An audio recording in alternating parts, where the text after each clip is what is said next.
अयोध्या में सम्राट महाराज उत्तानपाद, इनके और ज्येष्ठ भ्राता थे जिनका नाम था प्रियव्रत। नारद ने जब उपदेश किया है दोनों भाइयों को, तो प्रियव्रत तो भगवान का भजन करने जंगल में चले गए और उत्तानपाद अयोध्या के राजा हुए।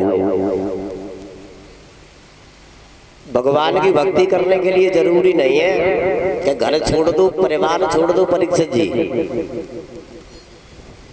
सबसे बड़ा संत वो नहीं है जो पीले वस्त्रों में है, गले में माला, हाथ में कमंडल। आज कलयुग में हम देख रहे हैं कि शेर की खाल गीदड़ ओढ़ के शेर की चाल में चल रहे हैं, दुनिया वालों को धोखा दे रहे भैया।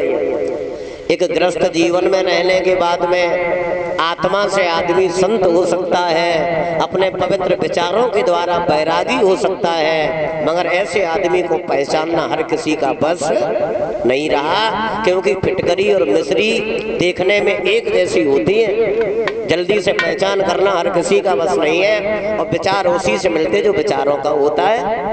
अच्छे विचार वाला व्यक्ति हमेशा अच्छों के साथ बैठना चाहेगा। और जब राजा उत्तानपाद अयोध्या के राजा बन गए, इनकी धर्म पत्नी का नाम है सुनीत। सु माने अच्छे और नीत माने विचार। पतिव्रता है। पतिव्रता होती कौन है? वो स्त्री लक्ष्मी से कम नहीं है भाइयों, जिसके घर में आप प्रवेश करो। जरूरी ये नहीं है कि मकान कच्चा है, झोपड़ी में रह रहे हो। आपके अंदर अगर जरा भी अपने धर्म की तरफ आपको ध्यान है, तो आपका छोटा सा घर घर नहीं, वो मंदिर लगता है। और जो ऐसी लक्ष्मी है, घर में रुपया 50 लाख लगाए दो। लक्ष्मी स्त्री की पहचान होती, जो चीज जिस जगह की है घर में उसी जगह रखी मिलेगी।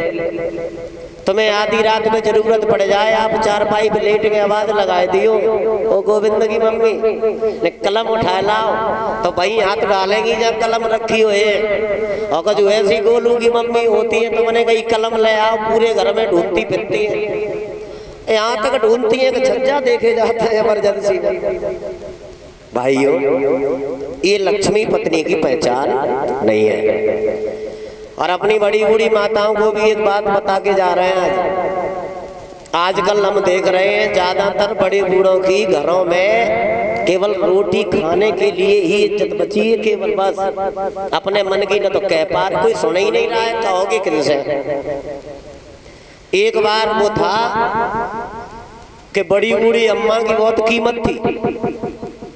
परीक्षित जी, आपके समय में देखा होगा, अगर घर पे रिश्तेदार आ जाते थे तो एक ही आवाज लगाते, अम्मा का, अम्मा को ढूंढो। कोई शादी वालों आएगा तो जगाते, अम्मा को बुलाओ। अम्मा की कीमत क्यों थी?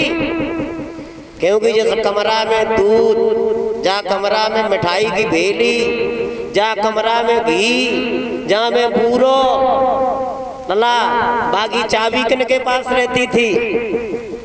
अम्मा के पास। तक पूरा घर अम्मा के पीछे ही पीछे था।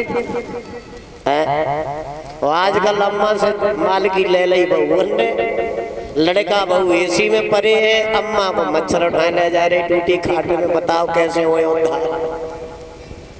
लड़का बहू 40,000 के बेड पे सोए रहे, अब बूढ़े बाप को मच्छर खाए रहे, जाने पूरा जीवन अपना मेहनत करके तुम्हें बनाने के लिए गुजार दिया।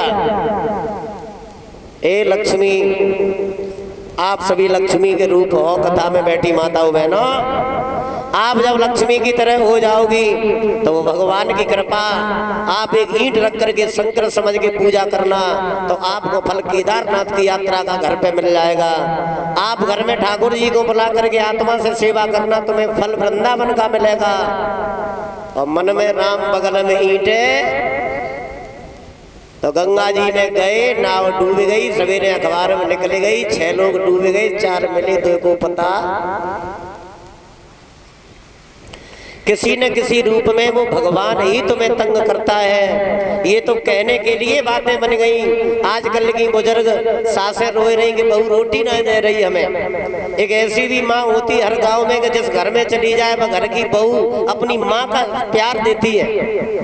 और जो ऐसी है 4 बहुएं एक उसना बढ़ रही है अम्मा की ना, क्योंकि तुम बोलती